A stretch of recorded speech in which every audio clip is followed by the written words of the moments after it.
말씀의 제목을 다 함께 따라해 주시길 바랍니다. 풍성한 삶이란, 풍성한 삶이란.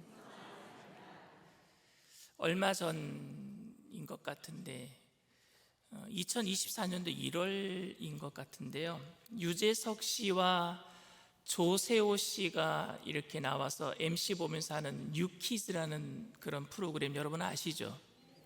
거기에 김영옥 씨와 남문희 씨가 출연한 것을 제가 본 기억이 있습니다. 김영옥 씨는 현재 67년 차 탤런트 배우 활동을 하고 있고, 남문희 씨는 64년 차 배우 활동을 하고 있으니까 이 두 분이 경력을 합치면 131년입니다. 대단하죠?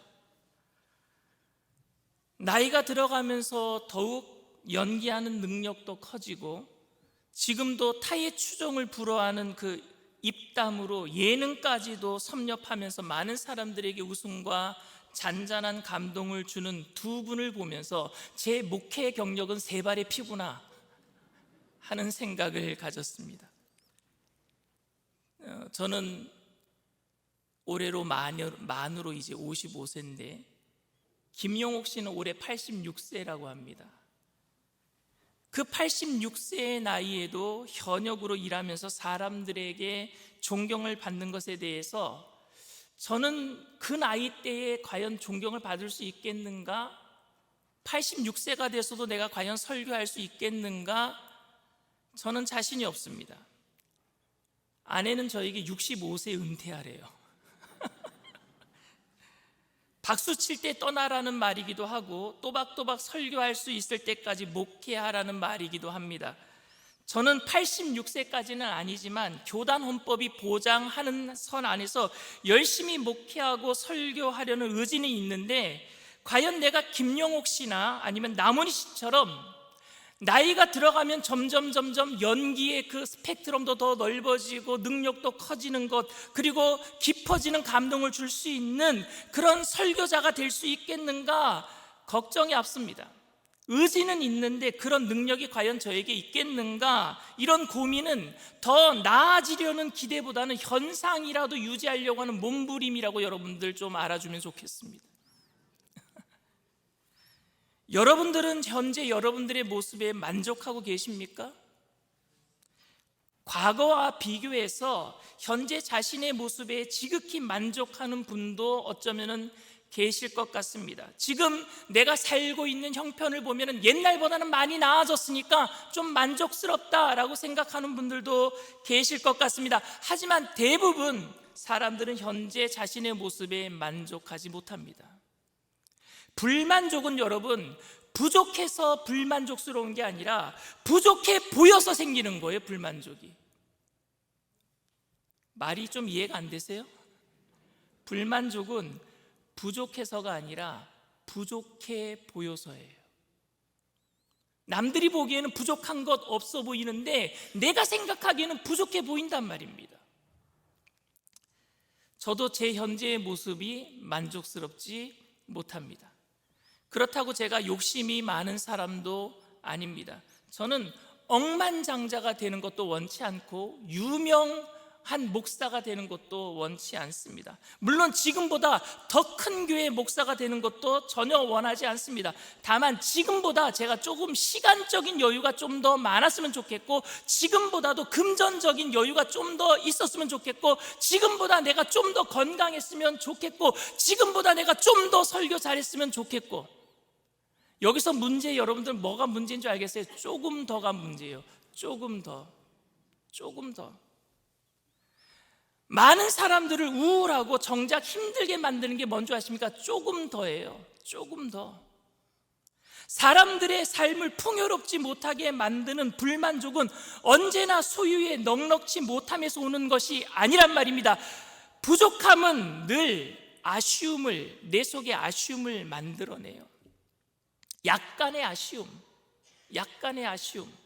하나님의 주권과 섭리를 인정하는 그리스도인들에게 이 말은 현실에 대한 솔직한 고백일 것입니다.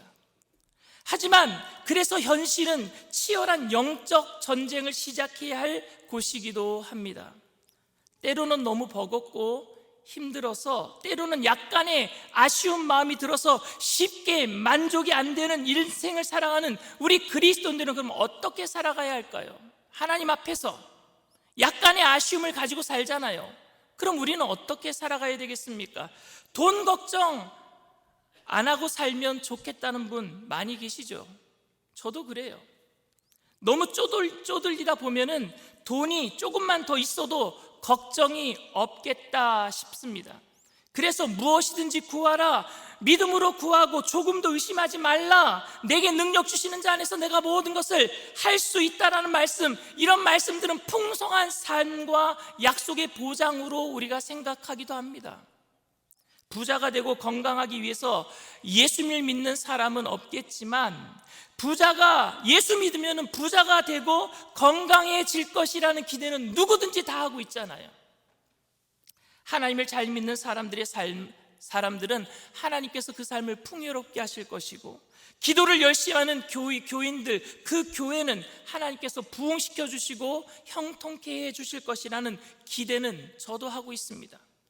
신앙생활을 오래 하신 분들 중에는 그런 눈에 보이는 복보다는 다른 차원의 복을 우리가 간구해야 되지 않겠느냐 말씀하시는 분들도 있습니다. 다른 차원의 복, 내 모습 이대로 만족하고 감사하고 하루 두 끼를 먹어도 충분하다 말하고 모든 것이 아름답다, 모든 것이 감사하다 말하면 그것이 풍요로운 삶이다 라고 이야기하는 사람들도 있습니다. 풍요로운 삶은 물질에서 비롯되는 것이 아니라 마음에서 비롯되는 것이니까 긍정적으로 감사한 사람이 마음이 풍요로운 사람이다 얘기하는 사람들도 있습니다. 신앙은 그런 위대한 힘을, 긍정적인 마음을 가능하게 하는 것이니까 말입니다. 자족이란 많든 적든 주어진 것에 대한 만족일 테니까 지금 현재의 모습에 만족하려고 애쓰고 있다 말씀하실 수도 있습니다. 그런데 솔직히 저는 그런 입장에는 동의하지 못하겠습니다. 오해하지 마시길 바랍니다. 저는 그런 삶의 자세가 잘못되었다라고 말씀드리는 것이 아닙니다. 사실 그런 삶의 자세는요, 존경스럽습니다. 귀하고 아름답기는 하지만 그리스도인들의 참된 만족은 단순히 마음가짐에서 비롯된 것은 아니란 말입니다. 우선 그렇다면 풍요로운 삶을 위해 굳이 예수님을 믿어야 될지 잘 모르겠습니다. 가난하고 병든 모습을 아름답고 만족스러운 모습이라고, 외롭지만 모든 의료 혜택을 받을 수 있으니 참 복된 사람이라고 말할 수는 없습니다. 아파트 임대료를 낼 수 없어서 돈을 꾸러다니는 사람에게 그래도 길거리에서 굶어 죽지 않으니 얼마나 감사하냐라고 말할 수 있겠습니까, 여러분? 그렇게 말할 수는 없잖아요. 그런데 마음으로부터 풍요로운 삶을 살고 있다라고요? 고난과 부족의 현실은 결코 아름답지도 좋지도 않습니다. 그렇기 때문에 이 세상에서는 아무렇게나 취급받으면서도 이 다음에 죽고 난 다음에 천국 가면 되니까 세상에서는 아무렇게나 살아도 괜찮다라고 말한다면 적어도 이 세상에 사는 동안에는 미래의 풍성한 삶을 소망할 뿐이지 실제로 풍성한 삶을 누리는 것이 아니잖아요. 그러니까 마음으로 풍성하다 이렇게 얘기하는 것은 저는 동의할 수 없단 말입니다. 죽고 나면 천국이니까 그래도 괜찮다라고 말하는 것이 풍성한 삶이라고 말할 수 없단 말입니다. 저는 다른 복음서에서와 마찬가지로 요한복음서에서도 이 생과 내 생을 그런 식으로 나누지 않아요, 여러분. 이 생에서는 못 살고 내 생에서 저 내 세에 가서 천국 가서만 잘 살면 되지, 이걸 풍요로운 삶이라고 성경은 얘기하지 않는단 말입니다. 나눠서 얘기하지 않아요. 생명은 이 땅에서부터 누려야 됩니다. 이 땅에서부터요. 그래서 생명을 가지고 살아가는 모든 사람들의 모습, 영원한 생명을 받은 예수 그리스도의 생명을 받은 모든 사람들의 모습은요, 이 땅에서도 풍요로워야 될 줄 믿습니다. 죽고 나서도 풍요롭지만 이 땅에서도 풍요로워야 된단 말입니다. 그래서 이 풍요로운 모습에 대해서 예수님 오늘 본문 10절에 이렇게 표현하셨습니다. 도둑이 오는 것은 도둑질하고 죽이고 멸망시키려는 것뿐이요, 내가 온 것은 양으로 생명을 얻게 하고 더 풍성히 얻게 하려는 것이라. 더 풍성히 얻게 하려는 것이라. 여기서 생명을 얻게 하고 할 때 이 생명을 여러분 영생이라고 말한다면은 더 풍성히 얻게 하는 생명은 또 무엇이겠습니까, 여러분? 더 풍성히 얻는 것, 이 땅에서 저는 누리는 영생이라고 생각합니다. 이 땅에서 시작되는 영생 말입니다. 물론 이 땅에서 누리기 시작하는 영생이 더 오래 살거나 더 부자가 되는 것을 의미하지는 않습니다. 생명을 가지고 살아가는 사람들은 이 세상을 살아가면서 필요한 모든 것들을 다 포기하고 살아가는 사람들이 아니라 그것들을 주님의 손에 온전히 의탁하고 살아가는 사람들인 줄 믿습니다. 우리가 만족한다고 하는 것은 언제나 현재 모습이 아름다워서도 아니고 세상을 살아가면서 필요한 것들에 아무런 애착 없이 천국만 바라보기 때문도 아닙니다. 우리가 만족한다 말할 수 있음은 하나님이 우리의 선한 목자가 되시어서 우리의 길을 인도하신다라는 믿음이 있어서 그분을 바라볼 수 있기 때문이에요. 따라서 참된 만족은 소유의 넉넉함에서 오는 것도 아니고 단순히 아무것도 없어도 마음만 편하면 된다라는 심리적, 철학적 상태에서 오는 것도 아닙니다. 바울도 자족을 말할 때 상태에 대한 만족을 얘기하는 것이 아니라 내가 부함에도 처할 줄 알고 가난함에도 처할 줄 안다라는 이 자족은요, 어떤 상황에 대한 만족이 아니라 하나님의 다스림과 주권에 대한 만족이었단 말입니다. 주님이 나를 다스리고 계시니까 어떤 상황이라도 주님이 나와 함께 계시면 나는 만족하겠습니다는 이야기였어요. 소유의 넉넉함도 아니고 심리적 안정에서 오는 것도 아니라면 우리가 풍성한 삶을 누리지 못함은 우리를 구원해 주신 주님과 동행하지 못하기 때문입니다. 풍성한 삶을 누리지 못하는 것은 주님과 동행하지 못하기 때문이에요. 주어진 모든 일을 바로 이 생명의 관점에서 생각하고 그분과 연합된 삶을 살아내지 못하는 것 때문에 풍성한 삶을 살지 못한다란 말입니다.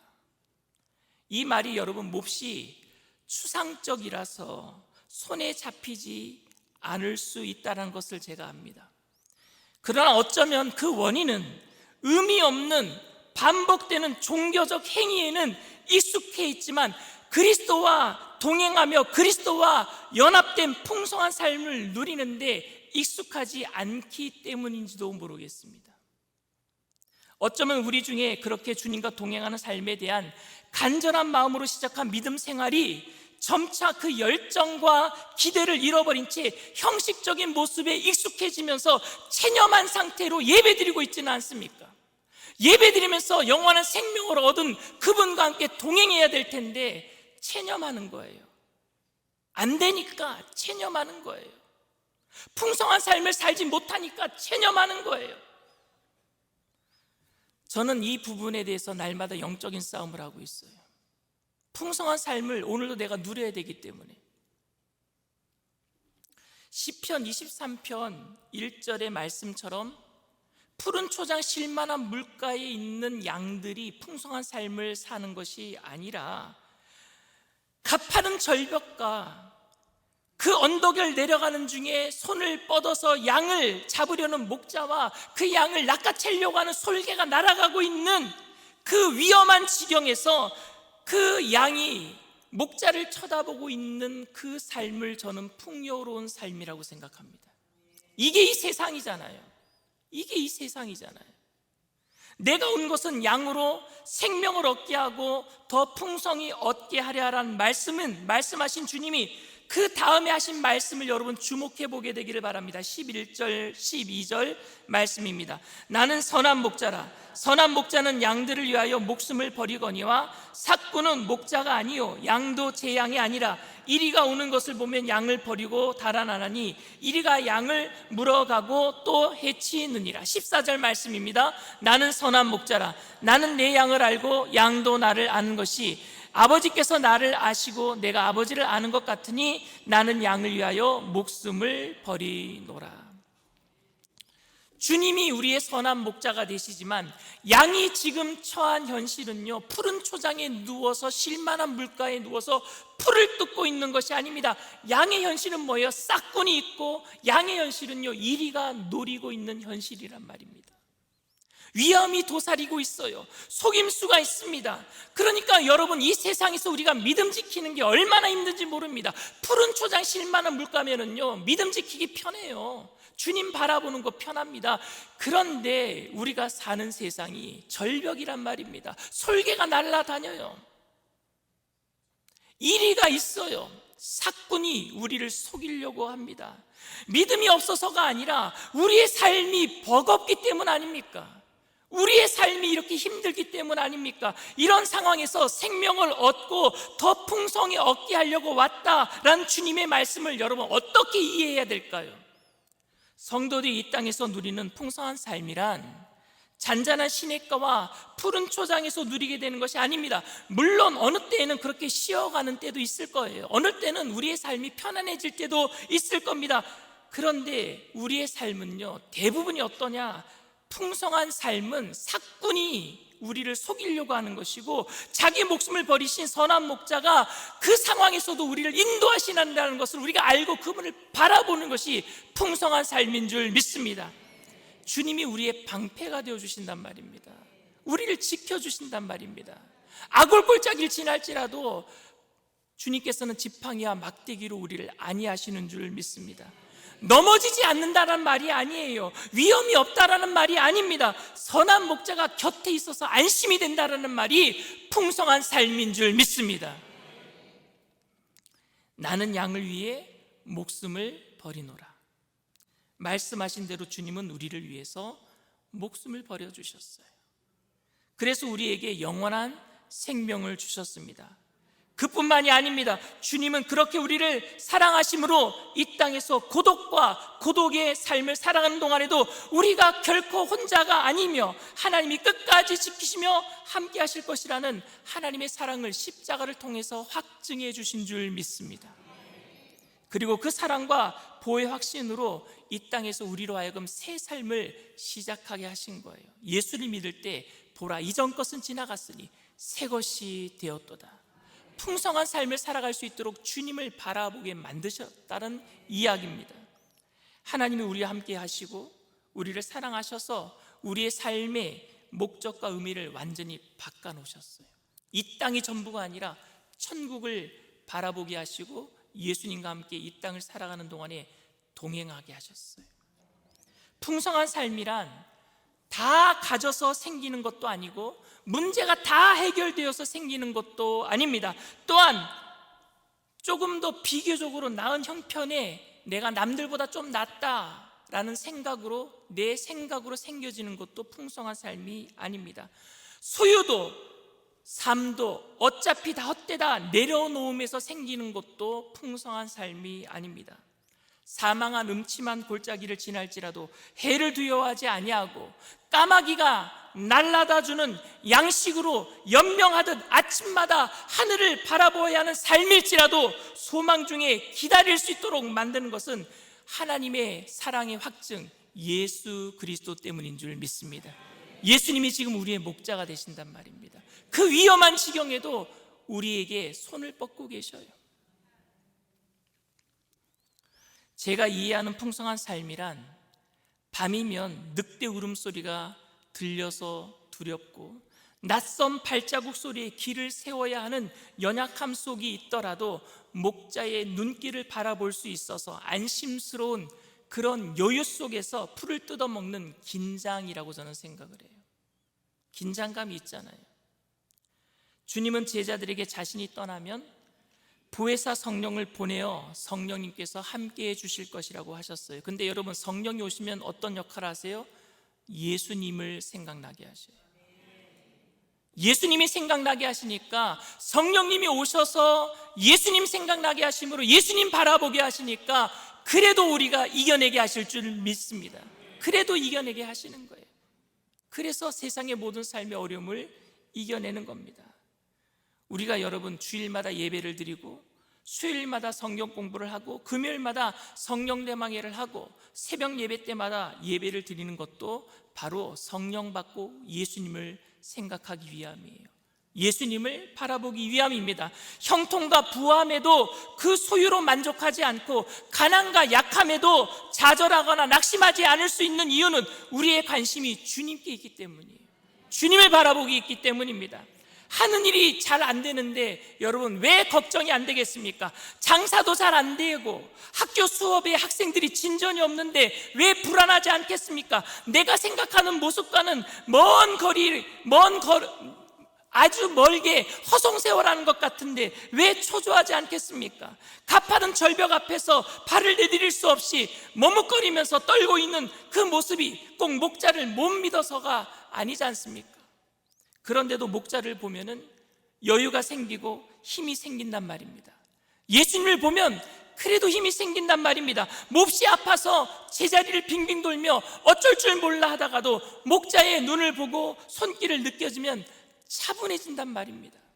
날마다 이것을 경험하는 성도들이 누리는 것이 풍성한 삶인 줄 믿습니다. 현대인들은 풍요 속에서도 불안을 느끼면서 더 안정감을 얻기 위해서 더 많은 돈과 명예와 힘과 권력을 가지고 싶어 합니다. 결국 많이 가졌음에도 불안을 느낍니다. 여러분, 부자일수록요 담을 높게 쌓아요. 부자일수록요 다른 사람들과 벽을 더 많이 만들어요. 왜? 불안하니까. 자기 거 뺏길까 봐 불안하니까. 주님께서 오늘 본문에서 제자들에게 말씀하실 때 어떤 심정이셨을까요? 주님이 이제 승천하시면은 이 땅에 남아있는 성도들이 어떤 삶을 살아야 하는지 알고 계시잖아요. 거짓 선지자들이 와서 속일 것이고 이리떼들이 와서 양들을 물고 찢고 까부릴 텐데 그 양들을 어떤 마음으로 어떻게 이야기를 하셔야 됐을까요? 얼마나 힘든 길을 양들이 가야 될지를 주님이 아셨을 거예요. 나면서부터 맹인된 사람을 핍박하면서 종교적 행위에 익숙해져서 자신들의 모순과 억지스러움조차도 보지 못한 채 열심을 내던 당시 종교 지도자들의 모습이 제자들에게도 보였던 거예요. 예수님이 볼 적에는 저들도 형식적으로 이제 내가 떠나고 나면 어떻게 풍요로운 삶을 누리게 될까? 저 사람들이 풍요로운 삶을 누리지 못하고 형식적으로 굳어지면 종교인이 될 텐데 걱정하시면서 이 말씀을 하셨을 거예요. 사랑하는 성도 여러분, 오늘 우리가 주님의 마음을 헤아리고 있습니까?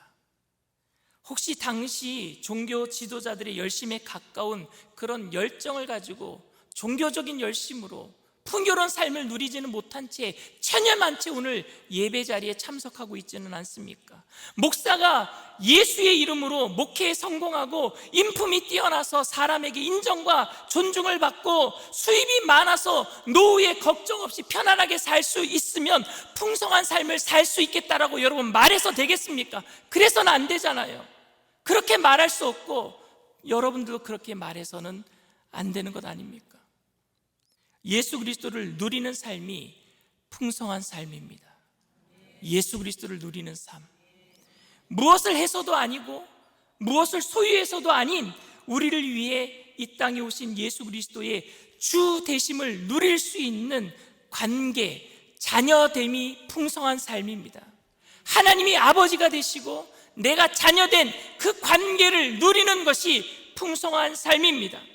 일상의 삶에서 그분이 우리를 얼마나 사랑하시며 얼마나 친밀히 동행하시는지를 지속적으로 경험함으로 우리의 삶이 날마다 풍성해지는 것, 그것이 이 땅에서 시작하는 영생의 시작이에요. 영생의 출발점입니다. 그 영생으로 풍성한 삶을 누리는 저와 여러분들 다 되시기를 주님의 이름으로 축원을 드립니다. 이것이 영원한 삶, 우리 다 같이 찬양하겠습니다.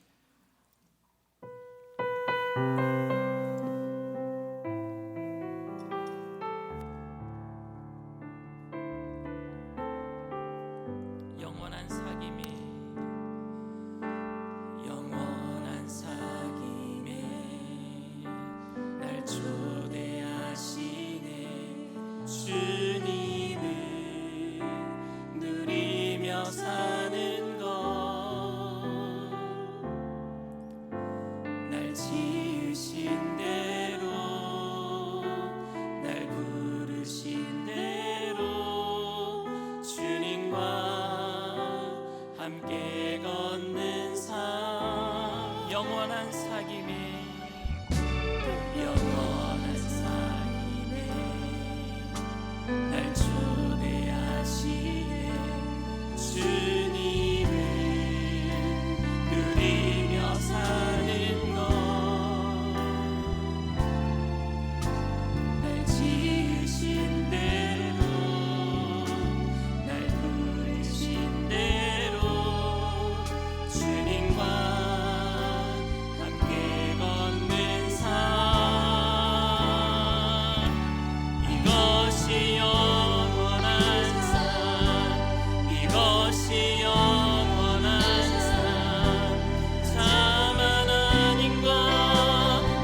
우리가 왜 이렇게 풍성한 삶을 누리지 못할까요? 왜 이렇게 살면서 예수를 믿어도 불안할까요?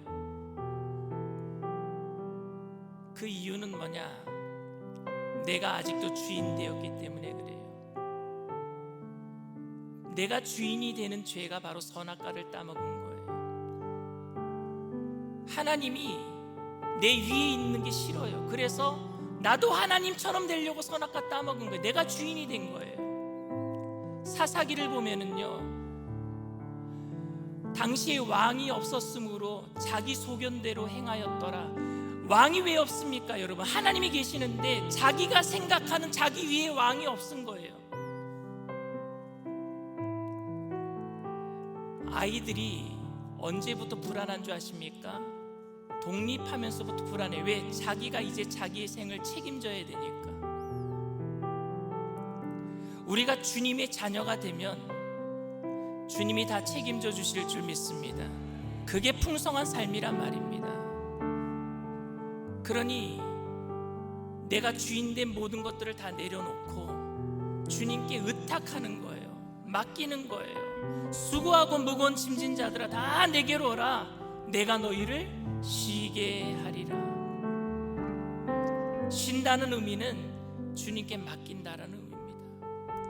이 시간 여러분, 성령 충만 받을 때에 주님 생각나게 하시고 그 선하신 목자, 나를 위해서 목숨까지 버리신 그분께 여러분들의 모든 것들을 다 맡기시길 바랍니다. 그때 영생이 출발하는 거예요. 그때 풍성한 삶이 시작이 되는 거예요. 그 풍성한 삶을 누리다가 풍성한 삶을 누릴 수 있는 영원한 천국에 들어가게 될 줄 믿습니다. 천국을 맛봐야지 천국을 가죠. 우리 일산수목원 영산교회 모든 성도님들 이 시간 다 같이 일어나셔서 이 시간 풍성한 삶을 누리기를 원합니다. 성령님 이 시간 예수님 생각나게 하시고 영생이 시작되는 이 시간이 출발점이 되게 하여 주시옵소서. 주님 세 번 부르고 동서로 앉으리 기도합니다.